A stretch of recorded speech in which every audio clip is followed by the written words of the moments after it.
you're out there. You're listening. You're afraid.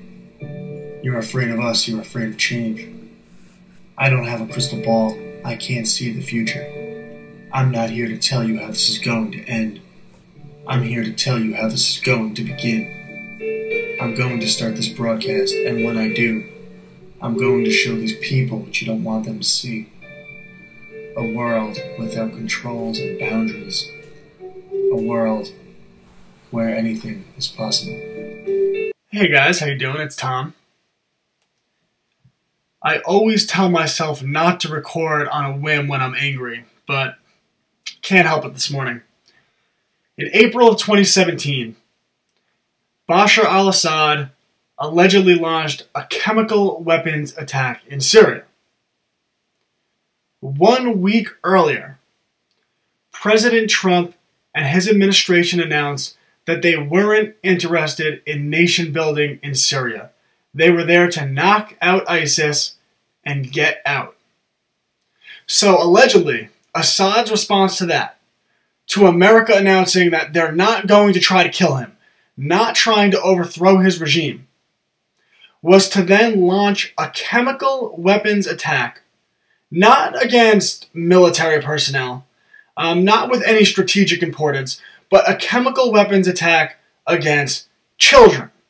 And then not only to launch the chemical weapons attack, but to make sure that there's tons of evidence, there's pictures of dead children, so the whole world can get outraged.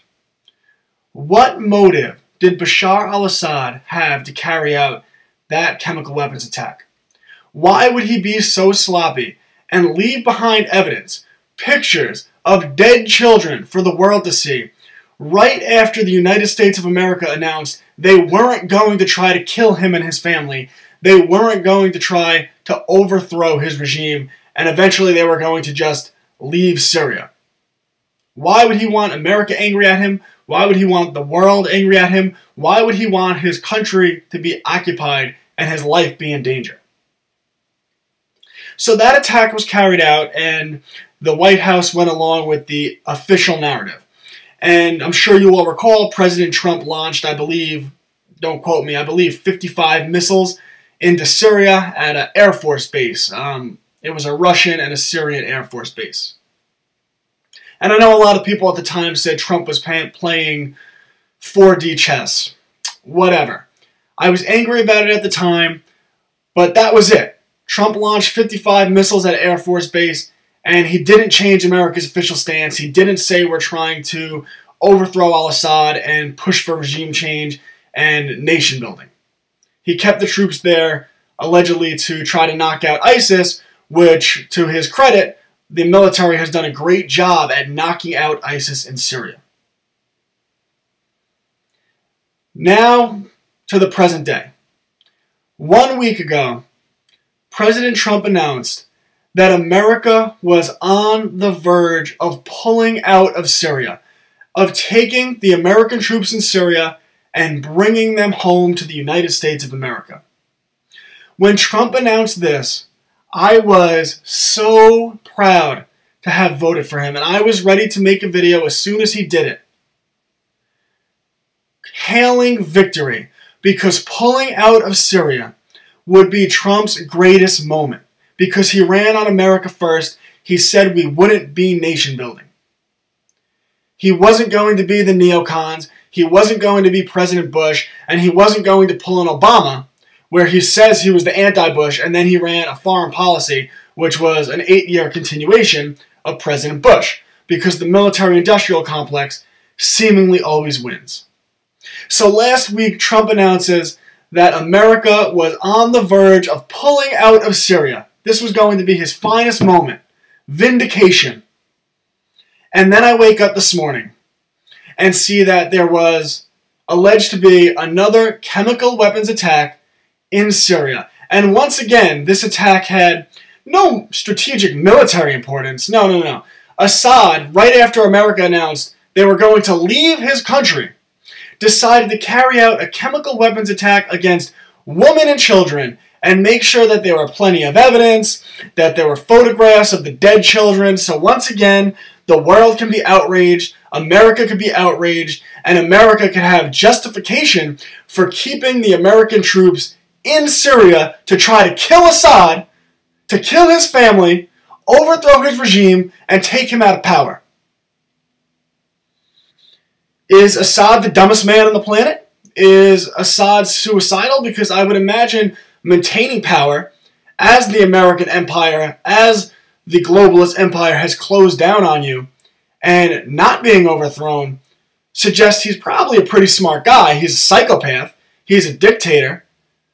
But he's probably a pretty smart guy. So what motive did he have to carry out chemical weapons attacks against women and children, make sure there were photographs? Once again, 1 week, the same week that America basically announced they were going to leave the country. In fact, this time, President Trump announced America was going to leave Syria. What is the motive? This, once again, reeks of a false flag. This, once again, reeks of the military-industrial complex. We, as the American people, need to stop falling for this. It's so obvious. Listen, I just woke up and saw the news. I could be wrong. We'll see what evidence actually comes out that Assad carried out this chemical weapon attack. Because once again, there's absolutely no motive for him to do it. And it makes no sense the same week that America basically announced, well, actually did announce this time, that they were going to leave the country. It's suicidal. It makes no sense. It's the worst. If you were a military advisor, you would smack Assad in the face if he said, oh, well, America announced they're going to pull out of the Middle East. They're going to pull out of Syria today. Here's what we should do. Let's kill some women and children in the most vile way possible, violate United Nations war crimes, and make sure the whole world is angry and that the American military and militaries around the world have justification to occupy this country. We let President Bush use weapons of mass destruction, use the lie to get us into Iraq and even Afghanistan. The American government wasn't honest about what happened in 9/11. And I'm not even being conspiratorial here. Just read the 28 pages released by the government. Saudi Arabia were the main state actors behind the attacks on 9/11. Yet America invaded Iraq and America invaded Afghanistan. President Obama then ran for president as the anti-war, anti-Bush president. He got elected, was given a Nobel Peace Prize before he did anything. And then he proceeded to be the first president in American history to be at war for all 8 years of his presidency. And on average, dropped a bomb every 20 minutes for 8 years. You know, I criticize America's policy of letting Muslim migrants, we'll call them refugees, come to America, open our borders, we have a welfare state, we can't do it. I criticize it all the time. And I know many people say, oh, well, that's Islamophobic. Yet these same people supported Obama for 8 years, while he dropped a bomb every 20 minutes in the Middle East. How many women and children did Obama kill? Innocent Muslim women and children did Obama kill. But in America, we're all stuck in the two-party paradigm. So it doesn't matter if Obama bombs and kills women and children. That's fine, because he's my president. It doesn't matter if Bush does it. He's my president. It doesn't matter if Trump does it. He's my president. And of course, Obama didn't just continue Bush's wars. He expanded wars. And with the backing of the deep state, the CIA, the government of Libya, Gaddafi was overthrown and Hillary Clinton came. Well, Hillary Clinton said, we came. What did she say? We came, we saw, he died, or something along those lines, because she's a psychopath. And it wasn't just that. It was the American intervention in Syria, as we're dealing with now, and of course the Arab Spring, the overthrow of American-friendly governments in Egypt.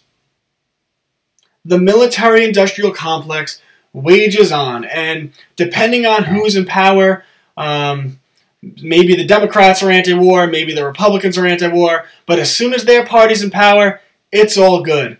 We have to stop this as a people. The government's not going to do it. The government of the United States of America is a conglomerate of war-hungry, corrupt psychopaths. And you need to voice your opinion right now, even if you're a Trump supporter. Which I have been a strong Trump supporter, and I support a lot of what he does. But a big part of the reason I voted for him was because he ran on America First, and he was very adamant that he would stop the nation building. He even insinuated that he would launch an investigation into the Bush family role and the American government's role in the attacks in 9/11. And those were all very exciting things to me. He's definitely an outsider in terms of he's not the establishment that has been in power, although he does represent his own establishment. But if he gives in to the neocons, then what's the point? Why did we put all this time and effort in supporting him? So you need to tweet at President Trump and let him know that you do not support the military-industrial complex. That we do not support endless war in the Middle East. That we do not support regime change. Who takes over? Do you think it's going to get any better when we overthrow Bashar al-Assad? Did it get better when we overthrew Saddam Hussein? Did it get better when we killed bin Laden? No. There's a vacuum and ISIS comes in, or whatever it might be. The next psychopathic group comes in. Nation building is great for the military-industrial complex. It's great for making billions and trillions of dollars for corporations. It's great for making millions of dollars for politicians that are paid off by the corporations. But it's really shitty for the American people. It's really shitty because we are compiling endless amounts of debt. And this is the threat to America. The greatest threat to America is not foreign, it's from within. And fighting these foreign wars does not serve the interest of the American people. So please, tweet at Donald Trump. Tweet him that he ran on America First. Tweet him that he ran that we would not nation build. Tweet him that it's time to pull American troops not only out of Syria, but out of the Middle East. Bring our troops home, put them on the southern border, protect our borders, protect American sovereignty, because that's why I supported you. That's why most of the American people supported you. Stop giving in to the neocons. Stop trying to look tough for people who are not politically awake, who aren't aware of what false flags are. I can be wrong. We could find out if the evidence comes out and they are able to prove that Assad was behind this attack. Fine, I'll be the first to admit I was wrong. You guys know I have no problem doing that. But until we have definitive proof that Assad was behind this attack, that he had no motive to carry out, and the military-industrial complex wasn't behind this attack, or George Soros-backed groups wasn't behind this attack, then I'm not going to believe it. And I know the narrative coming out is Assad has contained the area.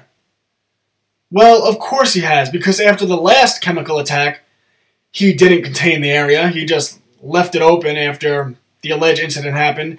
And alleged evidence came out, which was very flimsy, you could look into that he was behind the attack. So I would imagine that Russia and Syria are attempting to prove that they weren't behind the attack, and that's why they're doing that. And look how convenient the narrative is, because I'm sure the deep state could now point at me and say, you see, he's a Russian agent. Look at him. He's supporting the child murder, Bashar al-Assad, which, by the way, he is a child murderer. He's a psychopath. But that doesn't mean he carried out this attack, and this doesn't mean America should be nation building. This doesn't mean America should be in Syria. This doesn't mean American troops should be dying in Syria. This doesn't mean American treasure should be spent in Syria. This doesn't mean we should be taking out debt which our children and our grandchildren will have to pay for. I'm sick of the military-industrial complex. I'm sick of endless war. It's been my entire life we've been in the Middle East. Enough. Enough. But it's only going to be enough when the people of America wake up and demand it of our politicians, demand it of our political leaders, that we pull out of the Middle East and we stop this war. And by the way, for you on the left, this is what a true liberal looks like. You're looking at it. But true liberals don't exist anymore, at least not in the mainstream.